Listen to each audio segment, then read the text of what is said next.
Calling the meeting to order. Welcome everyone, and this is Board of Education meeting number 3, where we are preparing our students for their future. And call to order and roll call, Mrs. Ishisaka. Mrs. Boger. Present. Mr. Kokorian. En route. Dr. Garpetian. Present. Mrs. Walters. Here. And Ms. Nahavidian. Here. Thank you. And we will start with the Pledge of Allegiance. Would everyone please rise and face the flag? Thank you. And certificate is item number 4, La Cañada Flintridge City Resolution on redrawing of La Cañada Unified School District boundaries, Sagebrush area. Dr. Sheehan, would you like to tell us a little bit about that? And so Ms. Luke will go over the timeline and the basic information in regards to the situation with La Cañada. This has been an ongoing, I don't want to call it a dispute, an ongoing issue that there is a portion of the La Cañada Unified School District that falls within city limits. There's a portion of our district that has been in Glendale Unified School District for over 100 years.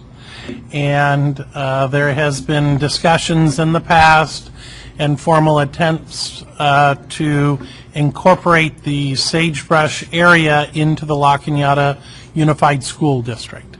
And so their city has passed a resolution that was followed by a resolution by their Board of Education in support of this area. So we have had some preliminary dialogue with the La Cañada School Board and Superintendent.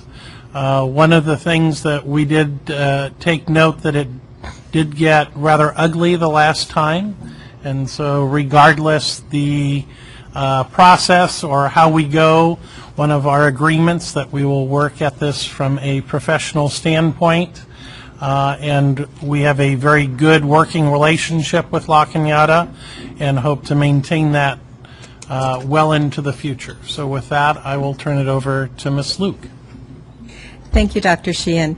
And just to add to the background for the viewing audience, La Cañada City was incorporated in 1976, and that was long after Glendale Unified had established its boundaries. So it was really our district, and then La Cañada, when they incorporated, took up a piece of that within the city limits. However, that did not change the school district boundaries. As to the several attempts that have been made, and one of the things we wanted to avoid is the most significant attempt to have this property or this territory transition back to La Cañada was in 1991, and it went through a 10-year process, a legal battle that we would really like to avoid as we move forward. And in that process, they went through the county, we went to the State Board of Ed, there were decisions that were overturned, it went through the court system, then it went through an appeal process, and at the end of the day it was determined that the territory should stay with Glendale Unified. That was in 2001. After that point, there were 2 legislative attempts that didn't really proceed to the end result for various reasons. This latest attempt really started with a citizens committee, and they approached the city council of La Cañada, and that was on June 3rd, and the city council passed a resolution of support. It then went to the school board at the August 6th meeting. If we were to look at what it means to Glendale Unified, beyond the fact that those students have been with us and those families for literally generations, if we were to look at what the impact is today, we currently have about 400 students that are in that attendance area, and 145 of them go to Mountain Avenue School. So that would be a very significant drop in student enrollment for one school site, especially at an elementary level. About 30% would be their impact. If we look at our funding formula that we're receiving from the state, that means about 400 students equates to about $2.6 million annually to us, and then that would go up each year as the LCFF is implemented further. And one of the trickier ones that we're not quite sure what it means or how we would work with it is our Measure K and Measure S bonds. We have repayment of those bonds that are already issued with Measure K and Measure S, and then we have the Measure S bonds that have not been issued yet. However, the voters of that area voted on and supported that bond measure passing. And where does that obligation end if the territory were to change hands? Measure K, those bonds will not be fully paid until 2029. With Measure S, our first series has been issued and is currently being paid for in the assessed valuation calculation for sagebrush. And that series won't end until 2041.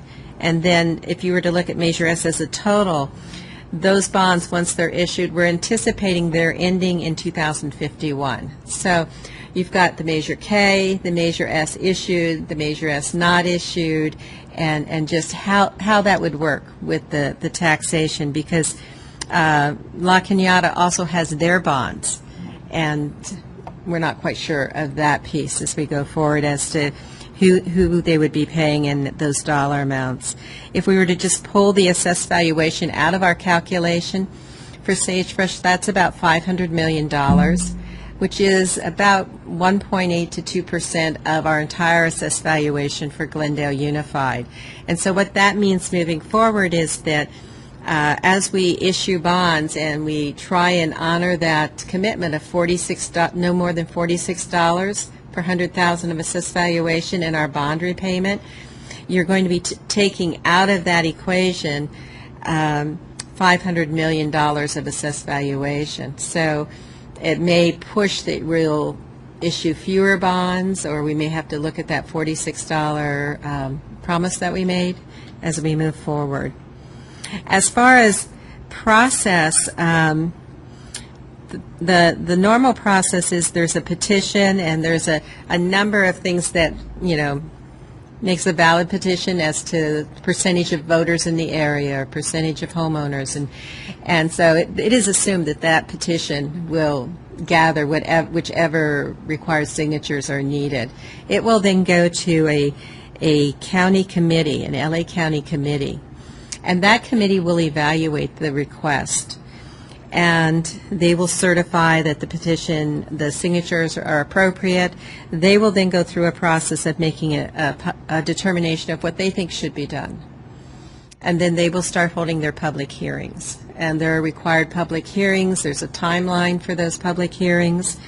And should they look at approving, they would look at going forward with an election. There's also there's not a clear-cut answer as to who would vote in the election, and we have been told it would be determined by the LA County Committee. One scenario is that those people living in the sagebrush area would be allowed to be the people voting. There's also a scenario that says no, it would be both the attendance GUSD and La Cañada School District people voting across the entire district. And the committee has some input as to how that would be determined. So a lot of questions out there. What we were doing in our discussions was saying if we did not go through, if we came to an agreement that was mutually acceptable, then we would be going to this committee and saying this is something that we agree to as two districts, and then the process would be a bit different and much less rigorous. So that's kind of where we're at. We're actually looking at this point in gathering more information from our legal counsel, and especially with our repayment and issuance of general obligation bonds, because that's very significant, and trying to evaluate the various factors to bring to the board. As a follow-up, though, there is confusion, and I know that we're working with the La Cañada School District because at this point we've had parents say that they were informed that they did not need to obtain a release from our district if those students wanted to go to La Cañada, and that is not true. And so we are working with the LA County Office of Ed and with La Cañada Unified to clarify those rules as we go forward. So there's a lot of misinformation out and about.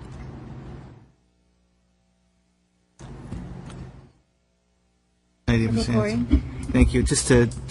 I know we have a lot more topics to cover, but just to cover some of the topics, because Dr. Sheehan and I myself were in some of those meetings with the Board of Education from La Cañada, and actually another city council member from La Cañada was communication with us. And I do want to say it's been very positive communication. I know when Dr. Sheehan first broached it was tough before. He meant not our recent meetings, but from the 90s when we first had this whole 9 or 10-year lawsuit and very tough times. And at that time, they weren't facing declining enrollments. There was a lot of different atmospheres and implications. But it stems back to when, Ginny Delbeck was here, and also we had Gene Bentley here back in the day in the 90s. And when we formed the Five-Star Education Coalition, it's an organization of 5 school districts.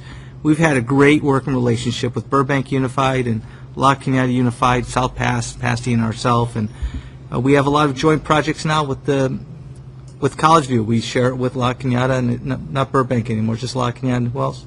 Burbank, our whole Burbank South too does. It's the 3 of us. So there's a lot of this help, but we actually share responsibilities. Ultimately, we want to provide the best education, best programs, and there is the understanding of some type of communication. At least we're very encouraged by the communication. I think us far too many times we draw a line in the sand. There's no good dialogue when you do that. And right now there's been very positive dialogue. We're encouraged about the opportunities, about maybe some opportunities that will be beneficial to both sides. And hopefully we can come to some type of amicable decision that helps both districts and keep the financial stability of both districts. Because this has come back 2 or 3 times since 1976. And I understand the concerns on both sides. I just think us as elected body have to be look at the global picture and let's try to find some opportunities for win-win. And, I'm extremely encouraged by the positive dialogue, and I think that's what's really stopped this from really steamrolling out of control at this point. I think a lot of it will move fast and will move slow in some areas. So I'm encouraged to see the next results, in September or sooner. Dr. Sheehan, that was it. Okay. Thank you, and I am also very positive about having a dialogue and moving forward in a positive way with La Cañada together. So we will wait to hear more information about that as it develops.